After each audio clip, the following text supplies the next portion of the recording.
Hello and welcome to Sport Classics and a profile of a young Brian Clough before he became one of the best-known faces in British football. This documentary first went out as part of the Sports Arena series back in March 1970. At Farland for Derby, one of 6 goals they scored on a sunlit evening last August in a friendly match against Bremen of Germany. 4 days later, this man, Brian Clough, led Derby County back into the First Division. Just 15 months earlier, this had been Derby's plight. 18th, 5 from bottom in the Second Division. Yet, this is how they stand mid-March. 3rd in Division 1, with only Leeds and Everton ahead.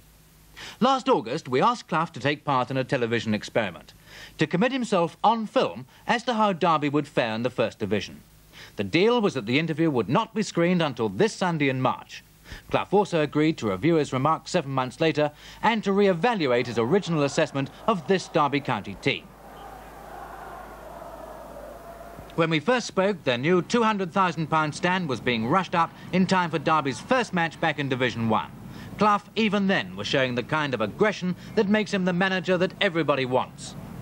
Brian, let me first establish the fact that we're talking here 4 days before the new season begins. Now, at this moment, how are you yourself feeling? Super confident, confident, apprehensive or worried? Right at this moment, of course, I'm feeling nervous about talking to you about the coming season.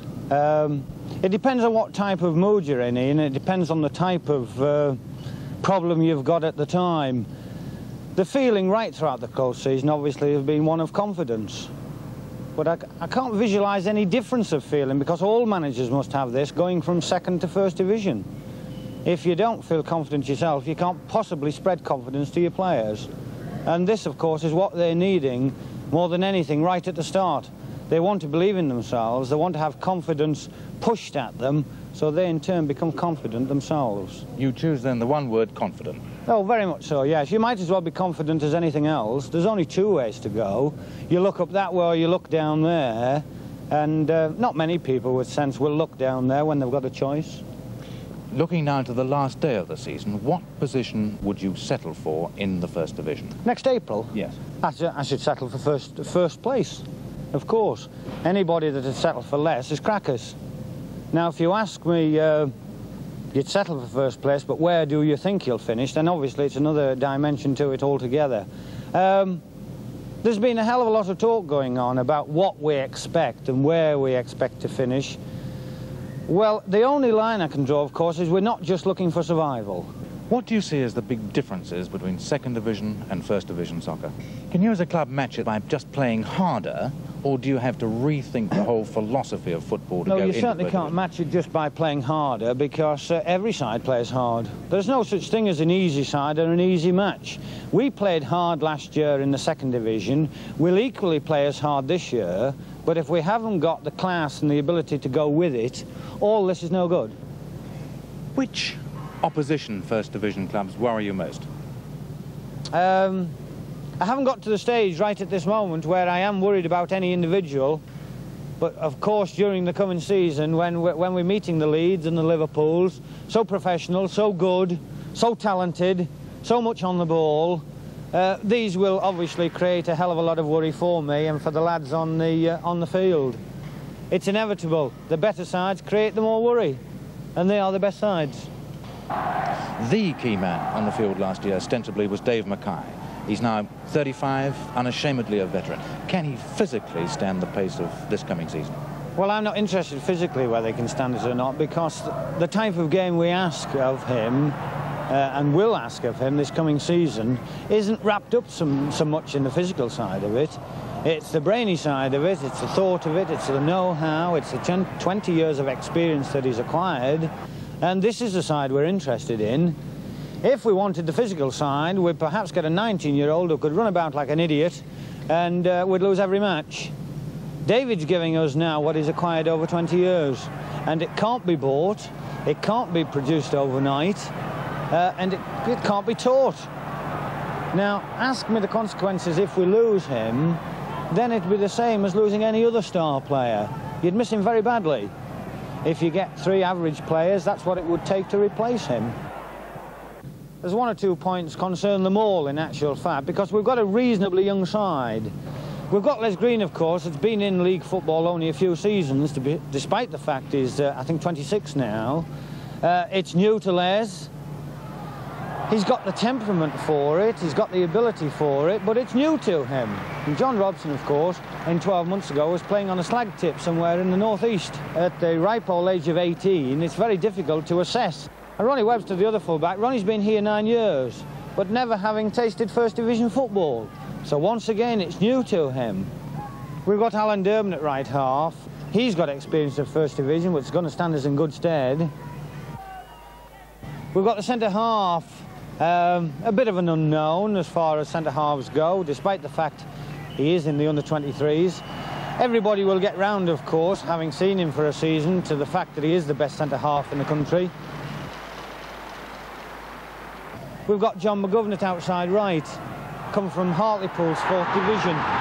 Only had about 40 league games, just 19, looking forward to it very much. We've got Willie Carlin. Now, Willie's our next most experienced player in the side. And, of course, not forgetting the lad can play the game. He's got a fair amount of ability. We've got John O'Hare at 22. He's a veteran in the sense of years, yet only a boy. He's had First Division football with Sunderland.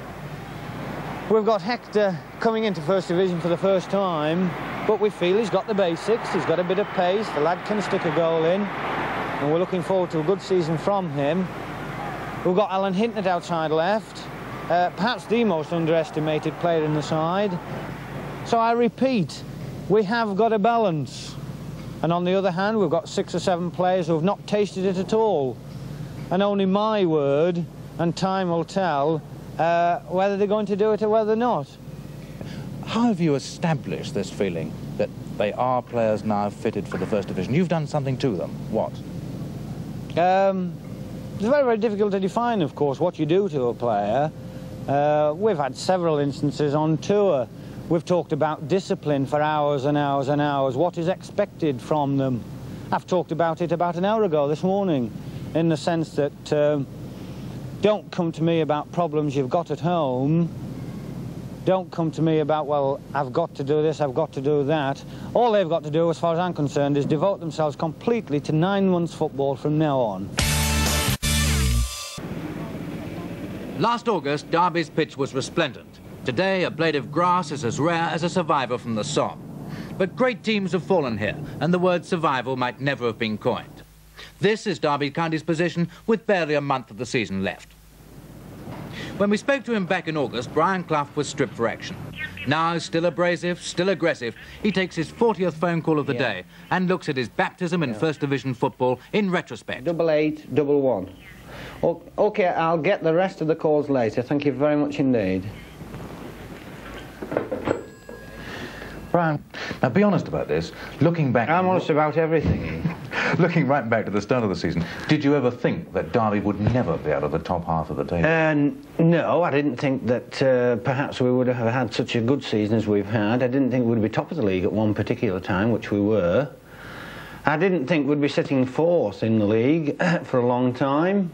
But also, I didn't think there would be a bottom in the league either. Now, you did make a colossal start because you didn't lose to your 12th match. At that stage, did you really think you could win the First Division? No, it was never contemplated Derby First Division champions. It was nice to be up there at the time, and it's nice to be up there now, as we are. But winning it was a different proposition altogether. We're not equipped to win anything as good as that. We're competing with people like Leeds, with all that experience and all their resources and all their talent. I mean, you couldn't expect Derby County to beat Leeds, for example. Now, when you did lose for the first time in the season, surprisingly, it was to Sheffield Wednesday. It was, yeah. Is it uncharitable to ask what went wrong in that game? Well, we didn't play well, if I can remember back that far. It's very difficult to try and say what went wrong in any particular game. Shortly after that, you had the only bad run you've had in 4 games. You lost 3 and drew 1. Now, what effect did that have on the club? Well, once again, that didn't have a very good effect. On the club, I wasn't interested. You know, the club's there for the players, as far as I'm concerned. The players are the club. I was interested in what effect it had on the players. Yeah. And it had a bad effect on them. It shook the confidence a little bit. But of course, now I can sit back and say, well, it shows you what type of players they are, both character-wise and skill-wise, because they got over it. When that short, bad run came, were you tempted then to rush out and get some new players? Oh, very, very much so, yes. We've been tempted all season to buy players. We've been looking all season to buy players.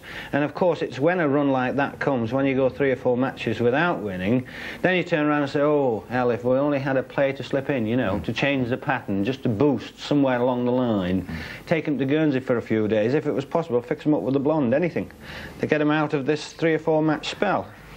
Which result throughout the season has given you most satisfaction?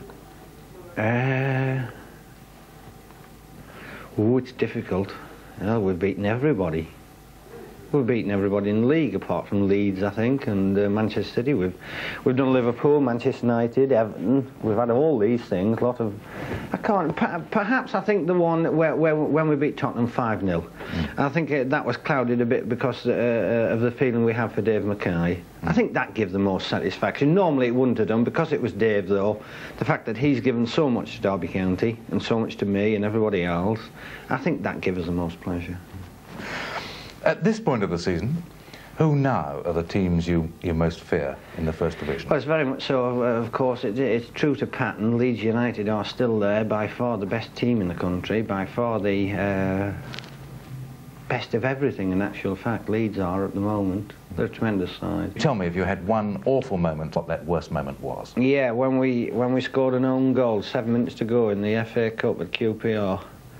To think we went out to that lot makes me even cry now, weeks and weeks and weeks later. And to think that we could have been going to Wembley and we went out to an own goal. Whoa.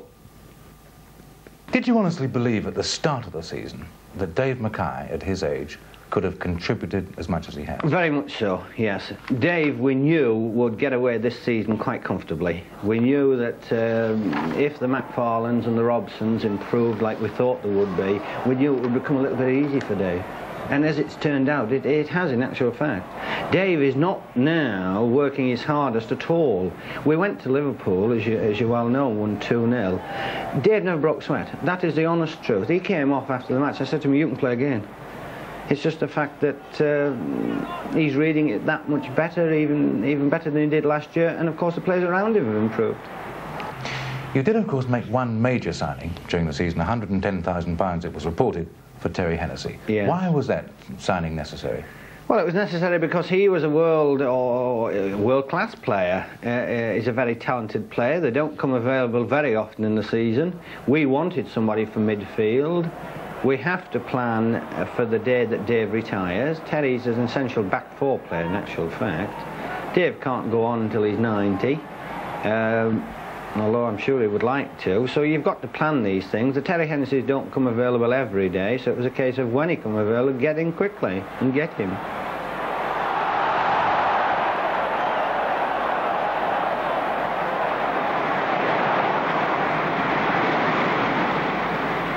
Eight days ago, and Derby go 2-up at Nottingham Forest. Apart from Terry Hennessy, it's the same side that lifted Derby County out of Division 2. Those who once accused Clough of bragging now say he underestimated his team's ability. The best season overhaul of any individual, of course, I think must be Les Green, the goalkeeper. He's been the most consistent player all season.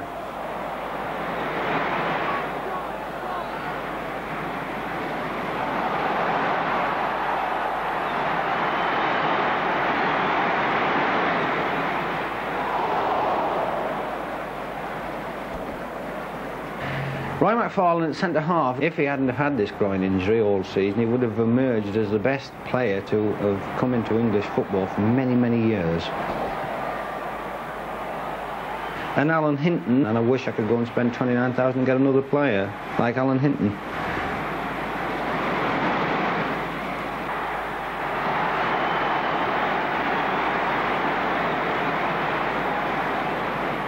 Alan Durban was down at right half until Terry Hennessy was signed. He's into double figures goal-wise.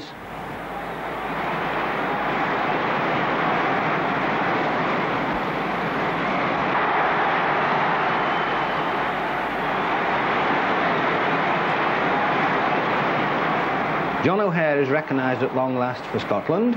He's had 2 or 3 or 4 under 23 and got a hell of a good chance of getting in the full side this close season.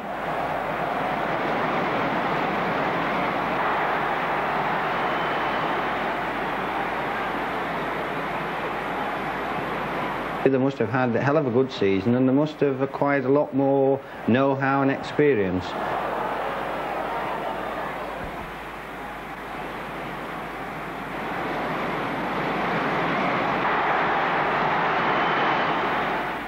So they've all had a tremendous time. They've all been in the side, touch wood, no injuries.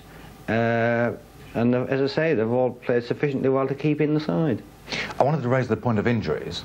Yeah. Is this luck, or is there something more to it? Some of it's luck, some of it's the way they're brought up, some of it's the way they're conditioned, some of it's the way they're talked to, some of it's just a case of luck saying, get up, we've got no bugger else, get out there. What would happen to a player who was sent off? Well, it's very difficult because well, there's quite a few bad refs around, you know. And if he got sent off through a bad referee, then obviously nothing would happen to him. But if he got sent off quite legitimately, then he'd be in trouble from me, because it's just no good. We've got 12, 13, 14 players. There's no point in having somebody out for 6 weeks.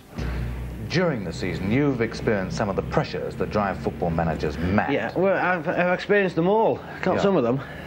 But what effect has this had on you as a man? Well, once again, it's very difficult to judge. My family, as per usual, have copped for some of it. The people I work for and work with have copped for it. I'm absolutely certain that sometimes I go around with a red light on my head and they turn around and say, look, it's lit today, let's get out of it. I'm certain that situation developed, excuse me. Yeah, and this bloody thing drives me crackers. Yeah. Woody, tell him I'm busy. That thing all day long is enough to drive anybody around the bend, and unfortunately you can't get away from it. You get away from it for a couple of hours when you're training, but it's there all the time. Do you think that 7 months in the First Division have aged you?